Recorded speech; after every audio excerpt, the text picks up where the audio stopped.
Driver ojol dihina dan ditertawakan saat melamar seorang perawat cantik di depan teman-temannya.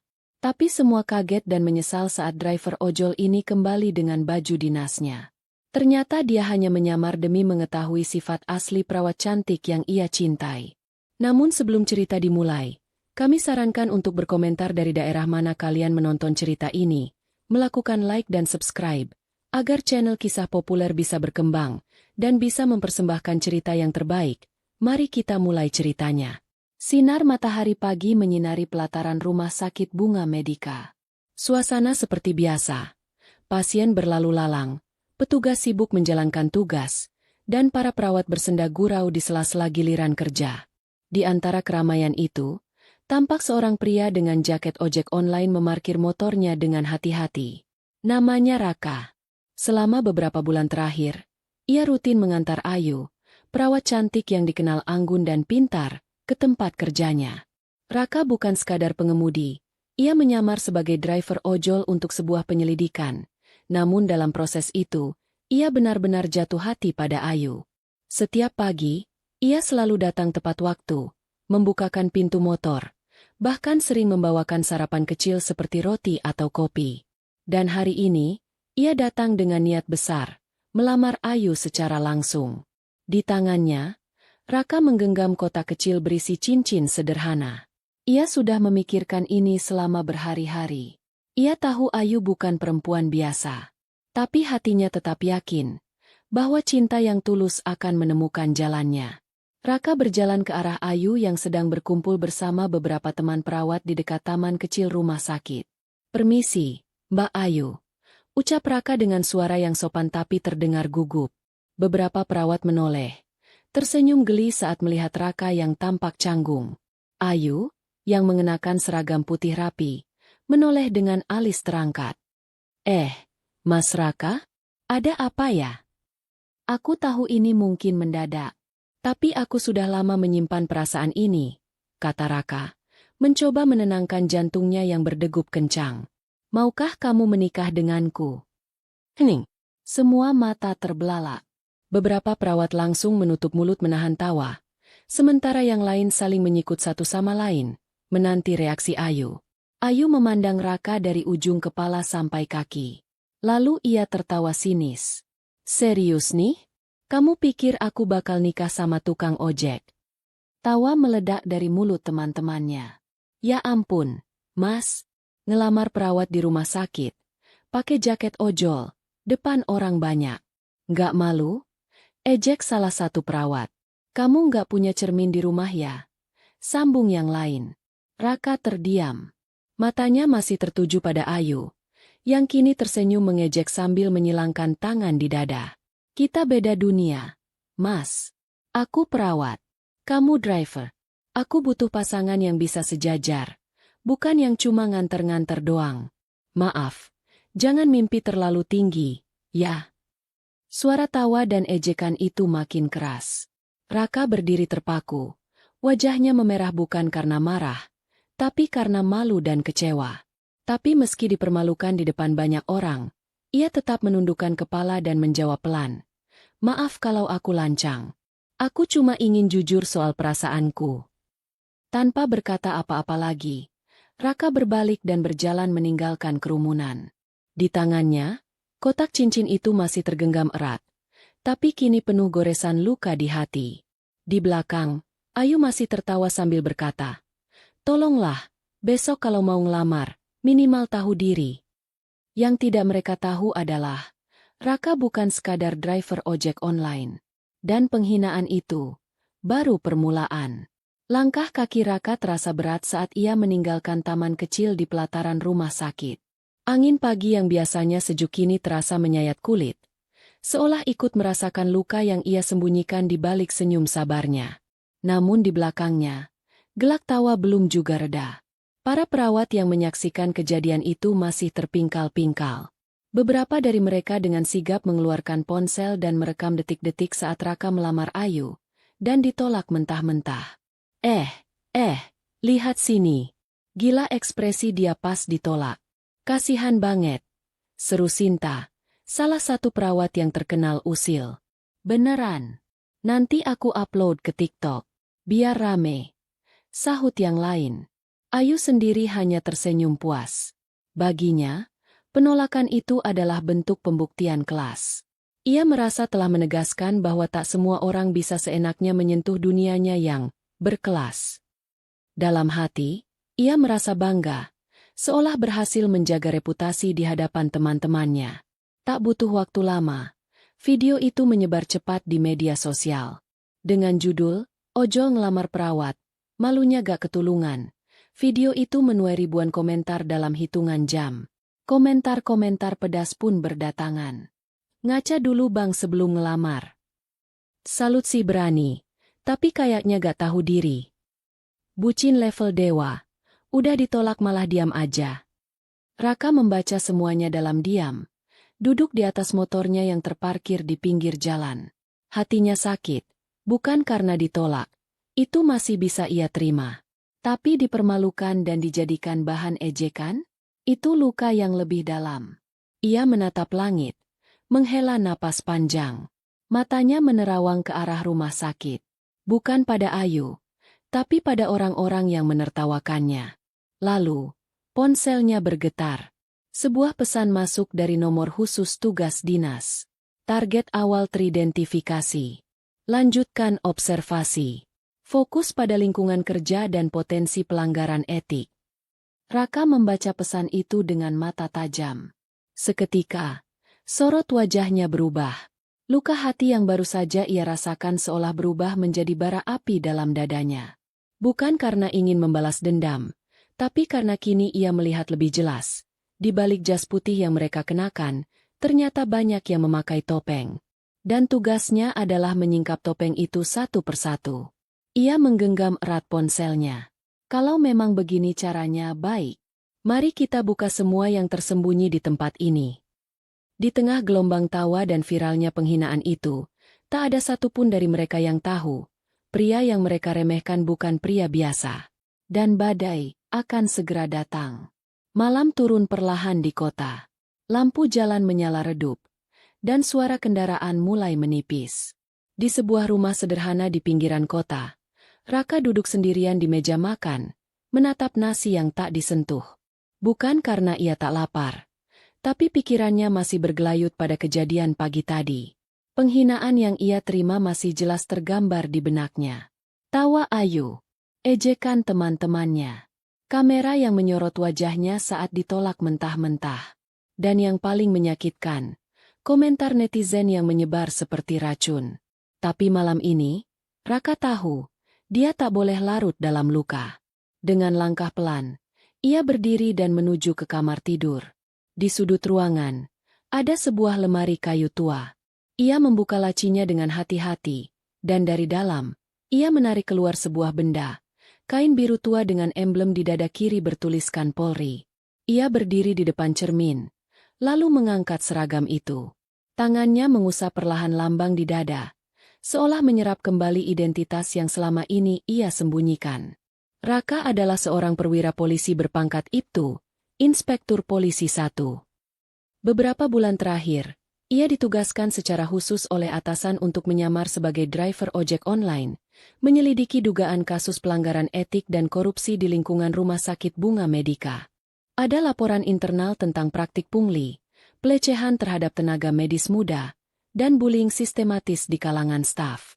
Tapi untuk membuktikannya, dibutuhkan mata yang bisa melihat dari dalam, tanpa disadari. Dan itulah Raka. Ia menyamar sebagai ojol, menawarkan antar jemput gratis ke rumah sakit. Itu cara paling aman untuk mengamati orang-orang di sana tanpa memancing kecurigaan. Dari balik helm dan jaket hijau hitam, ia mempelajari mereka. Siapa yang ramah, siapa yang sombong, siapa yang suka menindas. Tapi satu hal yang tak pernah ia rencanakan dalam misi ini adalah jatuh hati pada salah satu target observasinya, Ayu. Aku terlalu bodoh, gumam Raka sambil memandangi pantulan dirinya di cermin. Ia sempat berharap Ayu berbeda, bahwa di balik sikap ramahnya selama di motor, ada hati yang lembut dan sederhana. Tapi lamaran tadi pagi telah membuka semuanya. Ayu tidak seperti yang ia kira. Ia bukan hanya menolak, tapi mempermalukannya. Dan sekarang, seluruh dunia menertawakannya. Namun Raka bukan tipe yang mundur. Ia menaruh seragam itu dengan rapi di atas tempat tidur, lalu membuka catatan kecil di laci lainnya. Di sana tertulis nama-nama yang sudah ia pantau selama ini. Ayu, perawat senior, dikenal manipulatif dan berkuasa di antara rekan kerja. Sinta, perawat rekan Ayu, terlibat dalam aksi bullying terhadap junior. Dr. Bram, dokter muda yang diduga menerima uang pelicin untuk pengurusan administrasi pasien. Drani, bidan muda, korban perundungan, tidak pernah melapor, dikenal sabar dan tulus. Raka menatap nama terakhir itu. Rani. Berbeda dari yang lain, Rani justru tampak bersinar meski dikelilingi kegelapan. Ia selalu tersenyum, bahkan saat dijatuhkan. Ia tidak pernah membalas hinaan, tidak pernah mengadu, tapi tetap bekerja dengan hati. Dan kini, Raka merasa, mungkin misi ini bukan hanya tentang mengungkap kejahatan tersembunyi, tapi juga tentang menemukan kebenaran yang tak terlihat. Malam itu, ia mengenakan kembali jaket ojek online-nya. Tapi kini, di balik jaket itu, ia bukan lagi pria yang patah hati. Ia adalah perwira yang siap membuka tabir gelap rumah sakit itu, dan mungkin menemukan seseorang yang benar-benar bisa ia percaya. Pagi kembali menyapa kota. Udara masih lembab sisa hujan semalam, dan langit tampak sedikit mendung. Di antara hiruk-pikuk kota yang mulai bergerak, Raka sudah duduk di atas motornya, mengenakan jaket ojol dan helm yang menutupi hampir seluruh wajahnya. Ia kembali ke rumah sakit Bunga Medika. Tapi hari ini berbeda. Jika sebelumnya ia datang sebagai pria yang menyembunyikan cinta dalam diam, hari ini ia datang sebagai penyelidik yang telah membuang harapan, dan mulai melihat segala sesuatu dengan lebih jernih. Penyamaran Raka dimulai hampir 4 bulan lalu. Sebuah laporan masuk ke Direktorat Profesi dan Pengamanan, Propam, mengenai dugaan pelanggaran serius di lingkungan rumah sakit swasta itu. Isinya tidak main-main, praktik pungutan liar, pemerasan terhadap pasien, bahkan perundungan yang sistematis terhadap staf-staf baru. Namun bukti masih kurang. Semuanya tertutup rapat oleh citra baik rumah sakit dan para stafnya yang terlihat profesional di permukaan. Maka dikirimlah Raka, seorang perwira polisi yang berpengalaman dalam operasi penyamaran. Tapi selama 3 bulan pertama, Raka tak menemukan bukti kuat. Ia lebih banyak diam, mendengarkan obrolan, dan menilai sikap. Di tengah penyamarannya, ia mengamati Ayu, perawat cantik yang setiap hari ia antar ke rumah sakit. Sosok yang terlihat hangat di depan pasien, pandai berbicara, dan membuat Raka perlahan tertarik.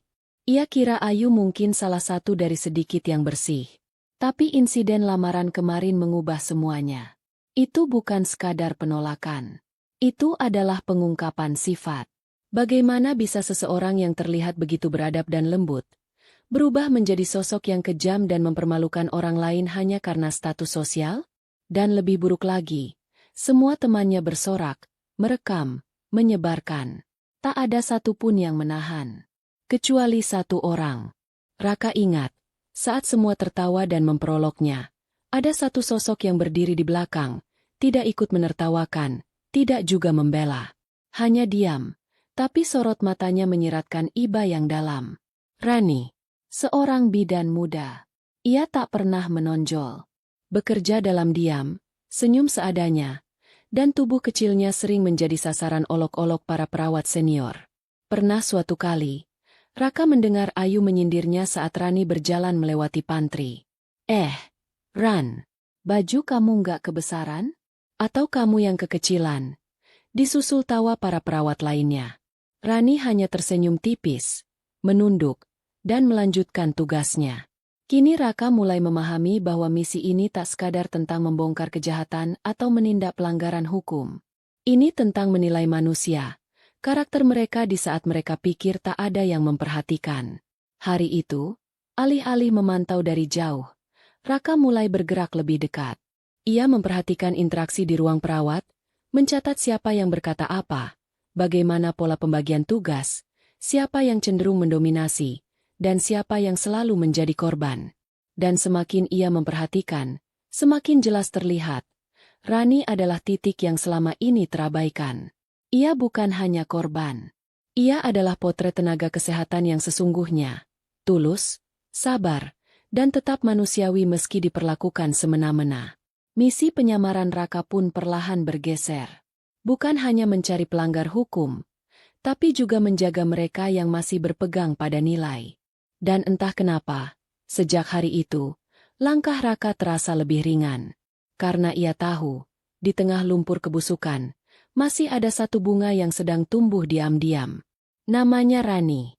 Dibandingkan suara gaduh di ruang perawat, ruang bersalin di Rumah Sakit Bunga Medika selalu terasa berbeda. Sunyinya bukan karena sepi, tapi karena aura serius dan hikmat yang selalu menyelimutinya. Disitulah, sosok Rani menjalani hari-harinya sebagai seorang bidan muda, tenang, tak menonjol, dan penuh ketulusan. Rani bukan tipe yang mencuri perhatian. Tubuhnya mungil, rambutnya selalu diikat rapi, dan wajahnya jarang memakai riasan. Tapi di mata Raka, ia mulai tampak lebih jelas dari siapapun di rumah sakit itu. Setiap kali Raka mampir mengantar pesanan makan siang atau sekadar nongkrong, pura-pura di depan ruang administrasi, matanya tanpa sadar mencari Rani. Ia mulai memperhatikan hal-hal kecil, bagaimana Rani berbicara lembut kepada pasien, bagaimana ia tersenyum walau baru saja dipanggil kasar oleh rekan seniornya, dan bagaimana ia selalu menyelesaikan tugasnya lebih dari yang diminta tanpa mengeluh. Siang itu, Raka duduk di kantin rumah sakit, berpura-pura menunggu order fiktif. Dari kejauhan, ia melihat Rani baru saja mengambil makanan, nasi, tahu tempe, dan air putih, lalu duduk di pojok, sendirian.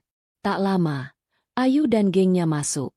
Mereka membawa makanan mahal dari restoran luar dan tertawa keras, membuat banyak orang menoleh. "Ran, kamu makan tahu lagi?" ejek Sinta sambil berjalan melewati meja Rani. "Nggak bosen hidup susah terus?" Rani hanya tersenyum tipis. "Lagi pengen yang sederhana aja." "Bukan pengen, tapi emang nggak mampu, kan?" sambung Ayu, lalu tertawa bersama yang lain. Raka yang melihat semua itu dari kejauhan mengepalkan tangannya. Tapi Rani, ia hanya menunduk, mengunyah perlahan makanannya, seolah semua kata-kata itu tak masuk ke telinganya. Setelah geng perawat itu pergi, Raka mendekat dan duduk diam di bangku seberang Rani. "Mbak Rania," sapanya pelan. Rani mendongak, tampak sedikit heran. "Iya, Mas. Raka, kan?" "Iya. Saya sering nganter Mbak Ayu." Maksudnya, sering lihat Mbak juga di sini." Rani tersenyum sopan. "Iya, saya sering lihat Mas Raka lewat juga. Terima kasih sering bantu bawa barang-barang pasiennya." Percakapan itu singkat, tapi Raka merasakan sesuatu yang berbeda. Tidak ada nada curiga. Tidak ada rasa ingin mengesankan. Rani berbicara apa adanya. Sederhana. Jujur. Sejak hari itu, Raka makin sering mengatur agar bisa berpapasan dengan Rani, mengantar makanan ke ruang bersalin, pura-pura kehilangan arah ke ruang farmasi, bahkan sesekali meninggalkan catatan kecil seperti semangat kerjanya, Mbak Bidan, yang ia selipkan di kantong plastik makan siang. Rani tak pernah membalas secara terang-terangan. Tapi senyumnya setiap kali melihat Raka sudah cukup memberi arti. Dan perlahan, Raka menyadari, ada luka yang tidak terlihat di mata Rani. Luka karena terlalu sering diremehkan. Luka karena menjadi berbeda. Tapi justru dari situlah, kekuatan Rani terpancar. Ia tetap baik, tetap sabar, dan tetap menolong siapapun yang membutuhkan. Di balik segala cemoohan, Rani adalah jiwa yang bersih di tempat yang penuh topeng. Dan bagi Raka, sang bidan yang terlupakan itu mulai menjadi pusat perhatian. Bukan karena misi, tapi karena hati. Hari-hari di Rumah Sakit Bunga Medika berlalu seperti biasa. Pasien datang dan pergi, para perawat lalu lalang, dan Raka masih menyamar sebagai driver ojol yang tampak biasa-biasa saja. Namun, satu hal mulai terasa berbeda, hubungannya dengan Rani. Semuanya dimulai dari percakapan-percakapan kecil. Sekadar menyapa saat berpapasan, menawari bantuan membawa dokumen, atau menunggu Rani selesai dinas malam hanya untuk memastikan ia pulang dengan aman. Rani sempat bingung, Mengapa seorang driver ojol begitu perhatian? Tapi ia tak pernah bertanya. Ia hanya membalas dengan senyum hangat dan kalimat sopan. Raka sendiri awalnya mendekat karena rasa iba dan rasa ingin tahu. Tapi semakin mengenal Rani, semakin ia merasa nyaman. Tak ada kepalsuan, tak ada ambisi tersembunyi. Rani berbeda dari orang-orang yang selama ini ia selidiki. Dia jujur, sederhana, dan kuat meski terlihat lemah. Suatu siang, saat hujan turun deras dan para pegawai rumah sakit terburu-buru pulang, Rani masih bertahan di ruang jaga bersalin. Raka datang dengan 2 bungkus nasi hangat dan 2 botol teh manis. "Mbak Rani udah makan?" tanya Raka sambil menyerahkan 1 bungkus. Rani menoleh, terlihat lelah tapi tetap tersenyum. "Belum, Mas. Tapi ini, kok repot-repot?" "Bukan repot, Mbak. Saya juga belum makan." "Makan bareng aja, biar nggak kehujanan sendirian," jawab Raka santai. Akhirnya mereka makan bersama di bangku panjang belakang gedung, beralaskan mantel ojek yang dijadikan alas duduk. Tak ada yang mewah, tapi terasa hangat. Hari-hari berikutnya, kebiasaan itu berlanjut. Mereka jadi sering berbagi makan siang, sesekali bercerita tentang kehidupan masing-masing.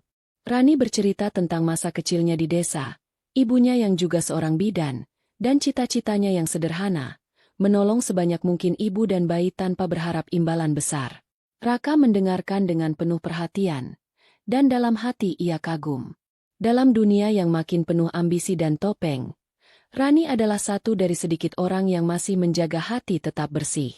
Suatu sore, saat Rani kelelahan seusai membantu proses persalinan yang sulit, Raka menunggunya di depan ruang bersalin. Ia membawa segelas kopi susu hangat dan roti bakar dari kantin. "Mbak, buat ngisi tenaga," ucapnya sambil menyodorkan. Rani terdiam sebentar. Matanya berkaca-kaca. "Kenapa Mas Raka selalu baik sama saya?" tanyanya pelan. Raka tersenyum, lalu menatap lurus ke matanya. "Soalnya Mbak Rani selalu baik sama semua orang, bahkan sama orang-orang yang gak pantas diperlakukan baik." Rani menunduk, tak menjawab, tapi dari matanya ada rasa yang mulai tumbuh. Nyaman, aman. Raka tahu, perasaannya pada Rani mulai berubah. Apa yang awalnya hanya misi dan simpati, perlahan berubah menjadi perhatian dan ketulusan. Ia tidak tahu kapan pastinya. Mungkin saat melihat Rani menyeka air mata pasien ibu muda yang kesulitan membayar biaya. Atau saat Rani tetap menolong rekan yang sebelumnya membentaknya. Atau mungkin saat mereka sama-sama tertawa karena nasi bungkus mereka ketukar sambal. Tapi yang jelas, benih itu telah tumbuh. Diam-diam, dalam senyap. Dan Rani, sang bidan yang dulu hanya diperhatikan karena kasihan, kini mulai diperhatikan karena hati. Hari itu Rumah Sakit Bunga Medika tampak lebih sibuk dari biasanya.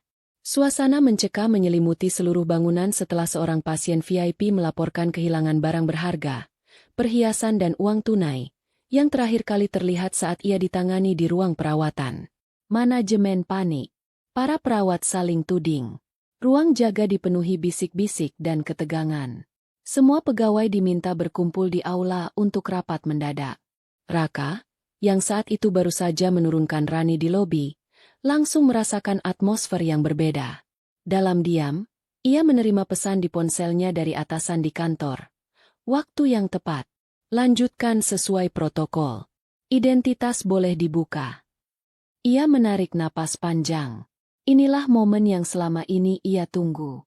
Di aula rumah sakit, puluhan staf duduk gelisah.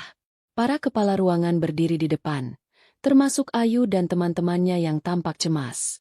Bisik-bisik terdengar dari banyak sudut. Jangan-jangan si pasien ngada-ngada. Atau kerjaan cleaning service. Gak mungkinlah ada yang berani maling di rumah sakit. Tak lama, suara langkah kaki berat terdengar dari pintu masuk aula. Semua menoleh. Seorang pria berjaket ojek online masuk perlahan, membuka helmnya, lalu berdiri di tengah ruangan. Ayu dan teman-temannya langsung berbisik panik. "Itu, si Raka? Dia ngapain kesini? Masih belum kapok juga." Raka menatap mereka sebentar, lalu menoleh ke seluruh staf yang hadir. Selamat siang. Maaf saya mengganggu. Nama saya Ibtu Raka Pratama, dari Direktorat Reserse Kriminal Khusus Polda Metro Jaya. Semua terdiam. Wajah-wajah di ruangan itu membeku. Beberapa mulut terbuka setengah. Tidak percaya dengan apa yang mereka dengar. Ayu memucat.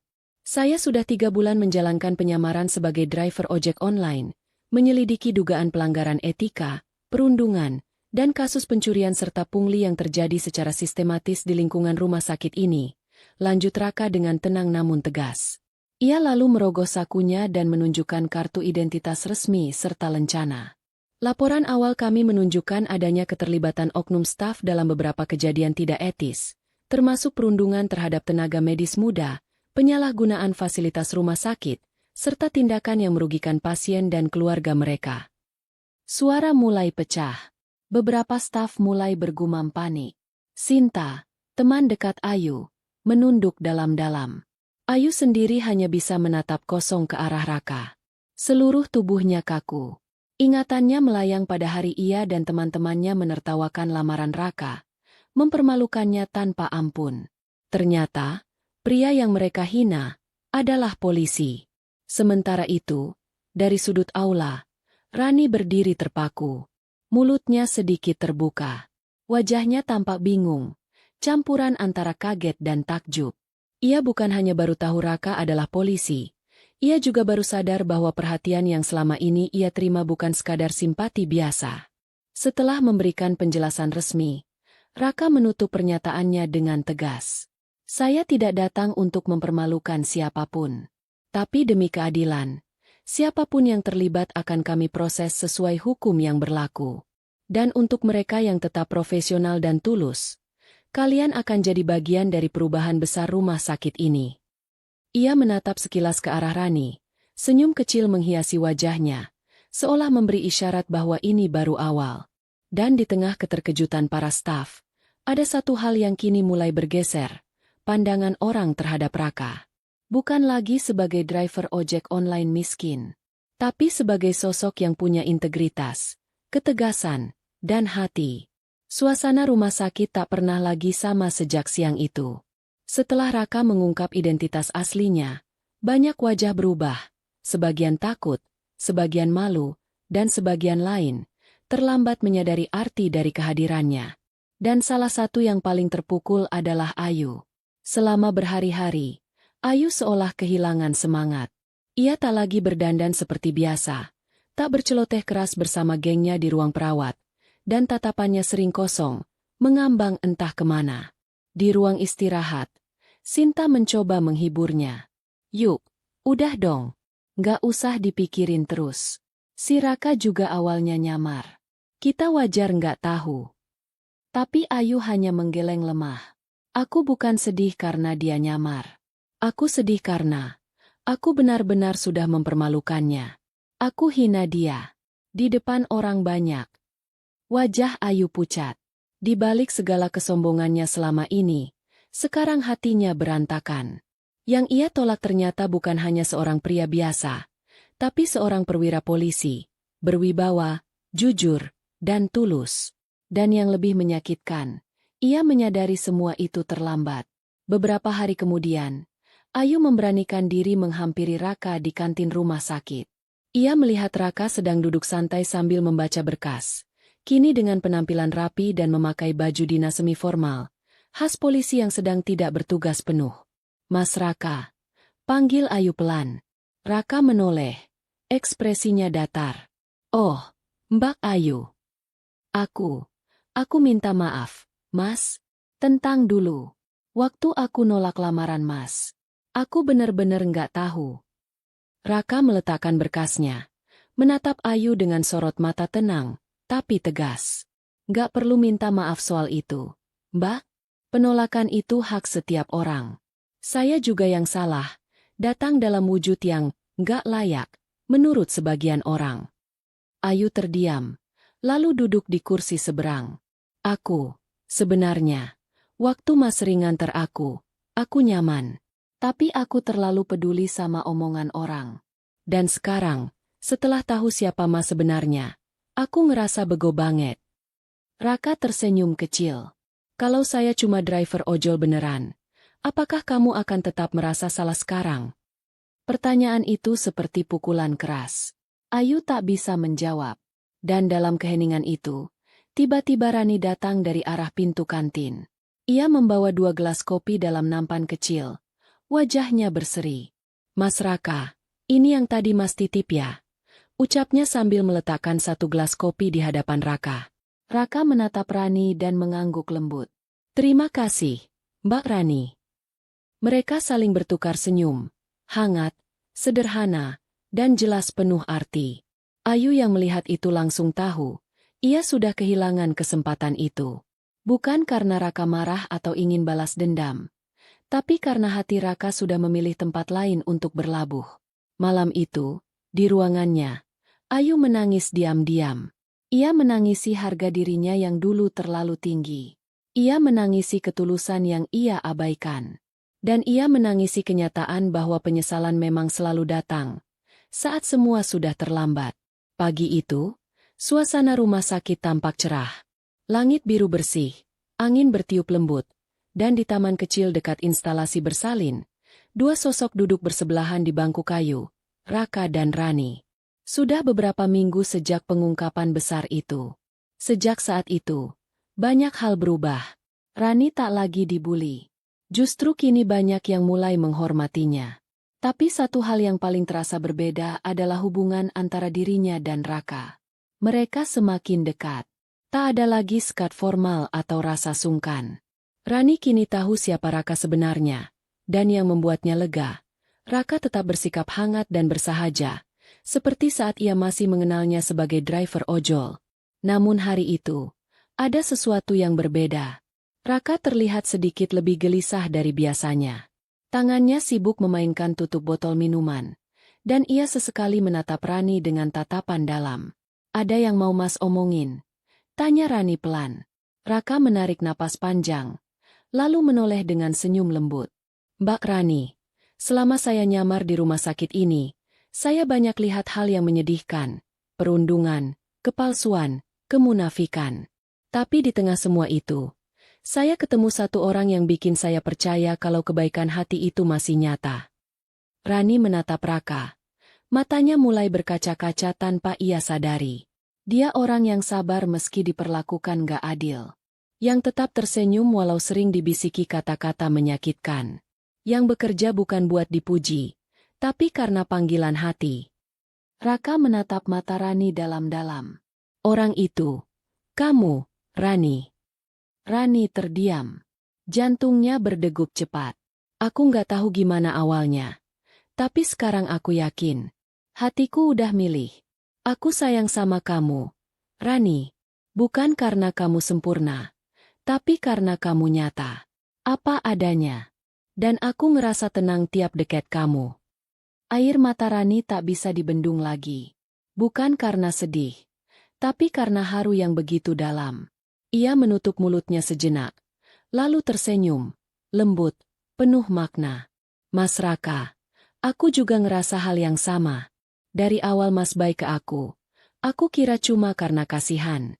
Tapi ternyata, aku salah. Dan aku bersyukur bisa kenal Mas. Dalam versi manapun Mas tampil, pakai jaket ojol, atau pakai seragam polisi. Raka tertawa kecil, lalu menggenggam tangan Rani. Mulai hari ini, boleh nggak aku jagain kamu? Bukan sebagai petugas, bukan sebagai penyamar, tapi sebagai aku, yang jatuh cinta sama kamu. Rani mengangguk pelan, matanya berkaca-kaca. Boleh, Mas. Di kejauhan, beberapa staf rumah sakit memperhatikan mereka dari balik jendela. Ada yang tersenyum kecil, ada pula yang menatap dengan pandangan iri. Termasuk Ayu, yang hanya bisa menyaksikan semuanya dari jauh, dengan dada sesak oleh penyesalan yang kian mengakar. Tapi bagi Raka dan Rani, pagi itu adalah awal dari sesuatu yang baru. Sebuah cinta yang lahir dari kejujuran, tumbuh dalam kesederhanaan, dan mekar karena ketulusan. Langit rumah sakit Bunga Medika tak lagi kelabu. Sejak identitas Raka terungkap dan hasil investigasi lengkap diserahkan ke pimpinan instansi, berbagai pembenahan mulai dilakukan secara serius. Satu persatu benang kusut mulai diurai. Staf yang terbukti melakukan perundungan, penyalahgunaan wewenang, serta perilaku tidak profesional langsung dikenai sanksi tegas. Beberapa dipindah tugaskan. Sebagian lainnya dikenai teguran tertulis dan harus mengikuti pelatihan ulang tentang etika profesi dan pelayanan pasien. Ruangan yang dulunya penuh bisik-bisik jahat kini mulai tenang. Para tenaga kesehatan mulai saling menghormati, mungkin karena sadar, atau sekadar takut jika ada Raka lain yang sedang menyamar di antara mereka. Di tengah perubahan besar itu, Ayu menjalani hari-hari yang berat. Bukan karena sanksi formal, namun karena tekanan sosial dari rekan-rekan dan lingkungan sekitar. Reputasinya yang dulu bersinar sebagai perawat cantik idola rumah sakit kini perlahan memudar. Bisik-bisik mulai mengarah padanya. Itu Ayu, ya? Yang dulu hina si Paraka. Padahal cantik, sayang hatinya, begitulah. Tak ada yang terang-terangan membuli Ayu, tapi ia kini tahu rasanya dijauhi secara halus, ditatap dengan mata penuh penghakiman. Dan itu menyakitkan. Bahkan Sinta, sahabat dekatnya, mulai menjaga jarak, entah karena malu, takut ikut terseret, atau sekadar tidak nyaman. Semua terasa sepi, dingin. Ayu duduk sendirian di kantin, menatap kopi yang tak ia sentuh. Dulu tempat ini selalu ramai tawa dan pujian yang mengarah padanya. Kini, semua hening. Di saat itulah, Ayu mulai benar-benar merenung. Selama ini ia terlalu fokus pada penampilan, pada gengsi, pada popularitas kosong. Ia terbiasa dihormati bukan karena kemampuannya, tapi karena wajahnya. Ia terbiasa menghakimi mereka yang tampak, kecil, di matanya. Termasuk Raka. Ia salah. Dan dunia kini menunjukkan caranya menegur. Sementara itu, Raka terus membantu proses pembenahan internal sambil tetap menjalankan tugasnya sebagai polisi. Namun kini, ia tak lagi sendiri. Rani selalu ada di sisinya, baik saat ia menyusun laporan, maupun saat ia butuh jeda untuk sekadar menyeruput teh hangat di taman rumah sakit. Mereka bukan pasangan yang suka pamer atau bermesraan di depan publik.